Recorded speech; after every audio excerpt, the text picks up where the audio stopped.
John, take it away. Thank you, everyone, for attending this morning. I know you're all busy on a Friday morning, but thank you for taking some time out of your day just to join in and go through our second series on the Repair Center webinars.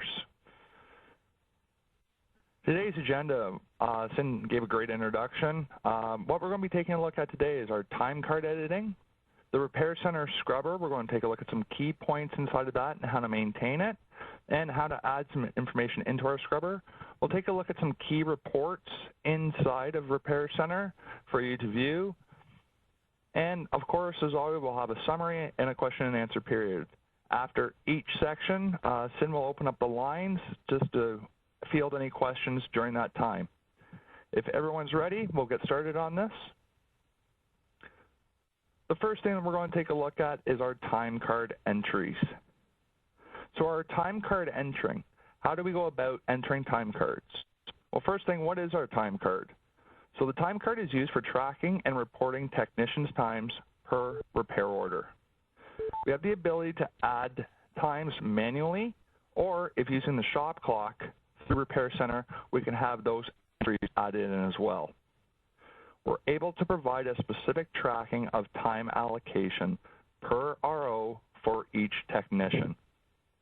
And we have the ability to, inside of Repair Center, if needed and when needed, to adjust those times. So how do we go about editing a time card? First thing that we're going to do is go up to our global icon for labor, and then we're going to select our sub-tab of time management. Once we've done that, we're going to see a listing of our technicians' names. Please remember this is date range specific. So the first thing that you're going to want to do is make sure you have a good date range open so you can capture all those technicians' times. What we're going to do is then click on the employee's name and then click on the bottom button that says Edit Time. Once we've done that, a new window is going to appear for us. And that window looks exactly like what you see on your screen right now. We're going to manually go in and adjust the technician's time. Once corrected, we're going to hit the Save Edit option. Once we do that, it's quick and simple and easy. The time is automatically going to be set for us, and the new adjusted time will appear for us.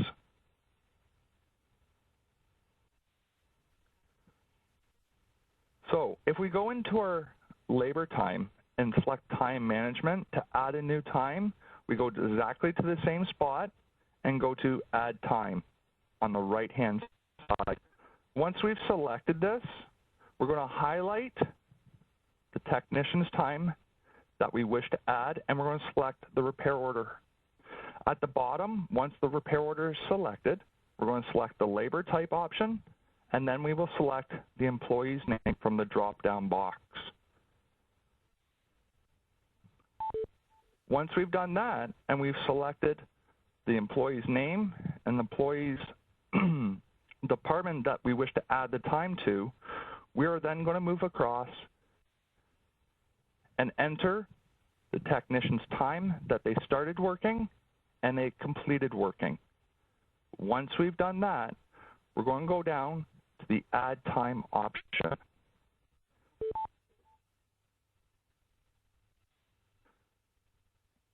For an instance of an overlapping time, so we've added in our technician's new time on a specific repair order, we may possibly see a message pop up that there is an overlapping time up here.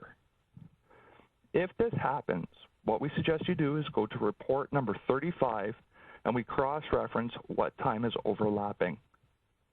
Once it's done and we found out which one it is, we go back to the correct edit time option that we just covered off and we make that adjustment. At this point in time, I'd like to give you a live demonstration on how we can go in and edit a time and manually add a time. Like I mentioned before, what we're going to do is come up to the labor option. We're going to pick our individual.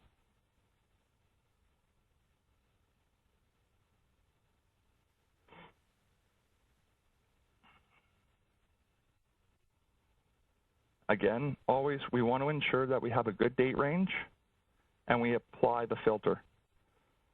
Once we see it here, we can edit our time by coming down to the Edit Time option. We can see our new window has appeared for us, and we can adjust the time for that individual. You can either highlight the number right there and change it by using your keyboard, or we have the up and down arrows, which we can change the times as well. Once selected, we hit the Save Edit option. You can see here, this is where we have our overlapping time. This is what I mentioned beforehand, where we would go to our report, review it, see what the overlapping time is, and make the adjustment as appropriate.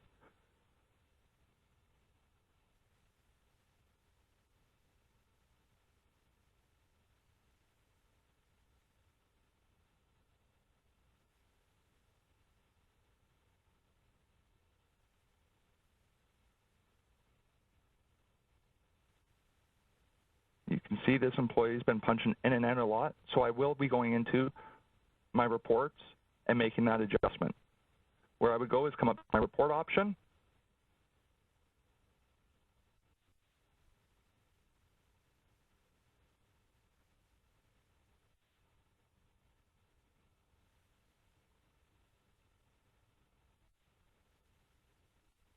report 35, select my individual,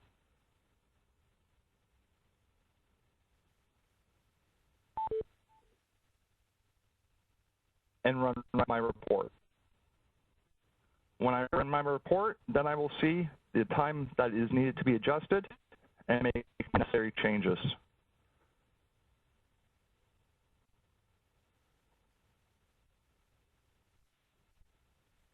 Again, adding a new time for when a technician has forgotten to punch in and out, we will come over to my labor option, time management, add new time,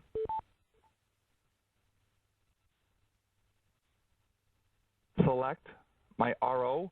You'll notice here also we have two separate options. We have the repair order tab and we have the non-RO related tab. We can either enter a manual time into either one of these associated activities.